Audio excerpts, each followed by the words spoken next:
Good day mga kagulong. Ngayong araw nga pala guys, ang karga ng ibon natin, fundraise ng club natin sa Padre Burgos. Ngayon, nasira ang plano natin ngayong araw dahil balak sana natin ito si Black Hawk, malapit lang dito banda sa atin, bago ikarga mamaya sa truck. Kaso ang problema natin guys, umuulan. Oh no! Makulimlimang kalangitan, mukhang aabutin yan hanggang mamayang hapon guys. So, yun nga, mukhang hindi natin matutos si Black Hawk ngayong araw. Mukhang hanggang mamayang gabi, maghihintay na lang siya ng kargahan niya sa truck papuntang Padre Burgos. Okay guys, bigyan ko muna ng supplemento si Black Hawk at siya'y gutom na bago natin pakainin. Sige guys, bye!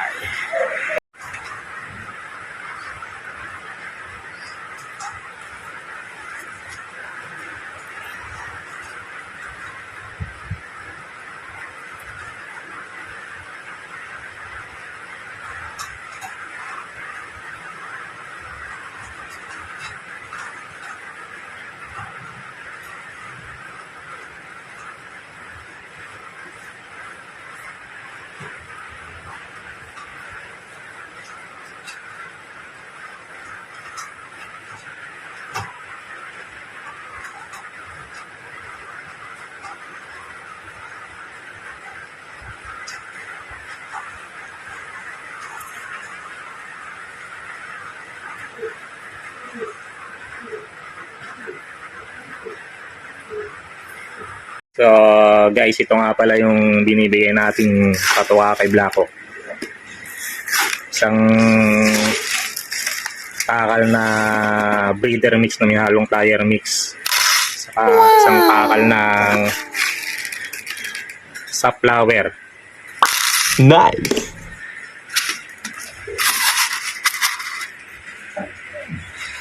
So umaga kasi guys, ginagawa ko, binubusog ko na siya.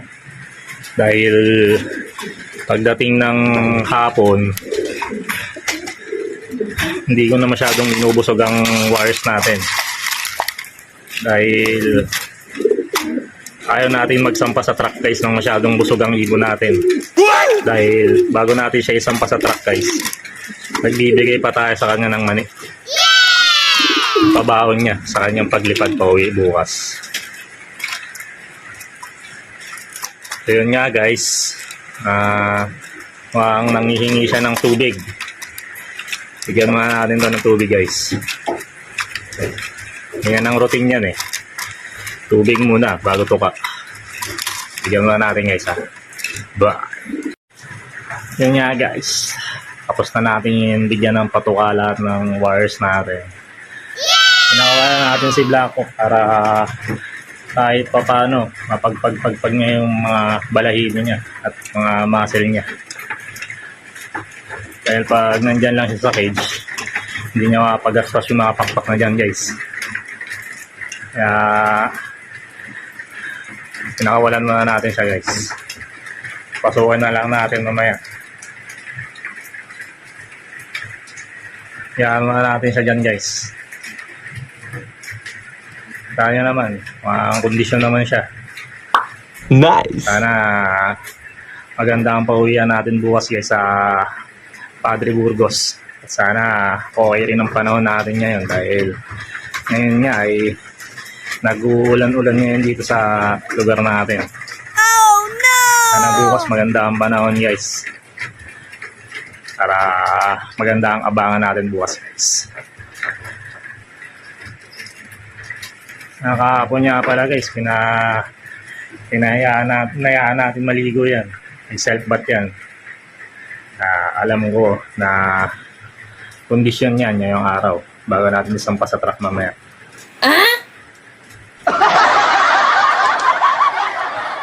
So, yun nga guys. Abang-abang tayo. Samahan niyo magabang bukas.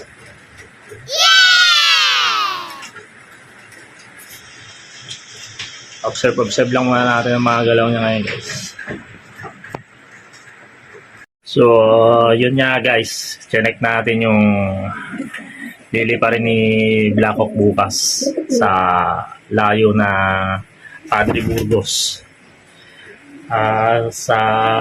Nasa 79 miles nga pala siya guys. Pag kinonvert natin siya sa kilometers, nasa 127 kilometers na rin siya guys. Kaya abang-abang tayo bukas guys sa second lap ng Padres. Saklap natin guys.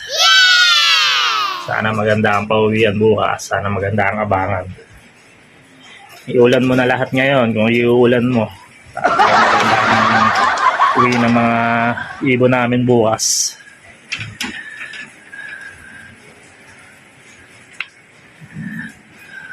So, yun nga guys. Nangitlog na rin yung stitcher boat natin dito. Wow! Meron siyang dalawa ba? Dalawang itlog guys. Yan. Nice. Ayun pares niya guys. Japan. Nilulugod siya ngayon guys.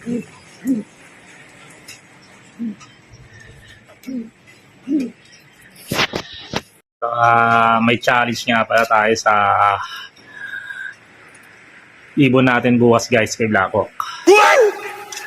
Pag siya bukas inabot ng cut-off, hindi na natin siya isasakay sa next na kargahan sa club natin guys. Ipapahinga na natin siya. Dahil parang medyo nahihirapan siya sa liparan ng south. Papahinga natin siya guys, baka sa norte na lang natin siya ilipad. Sabay ng mga warriors natin sa Flyers Group. Huwag natin pilitin ang ibon natin guys kung hindi kaya. Ganun talaga. Minsan, kailangan sumurrender pag di na kaya. Update na lang bukas guys kung anong mangyayari sa liparan ni Blackhawk sa atin pauwi bukas. Basta ayun ang challenge ko sa kanya bukas guys. Pag siya inabutan ng cut-off bukas, hindi na siya kakarga sa truck. Next na kargahan. Pahinga na siya. Abang-abang na lang tayo sa North Derby Race sa 2025. So, dito ko natatapusin ang ating video guys. Abang-abang na lang bukas. Samahan niyo ako mag-abang kay Blackhawk. Pero bago tayo magpaalam, please don't forget, subscribe and click nyo na rin ang notification bell para updated kayo sa mga susunod pa nating video. Hanggang dito na lang. Bye!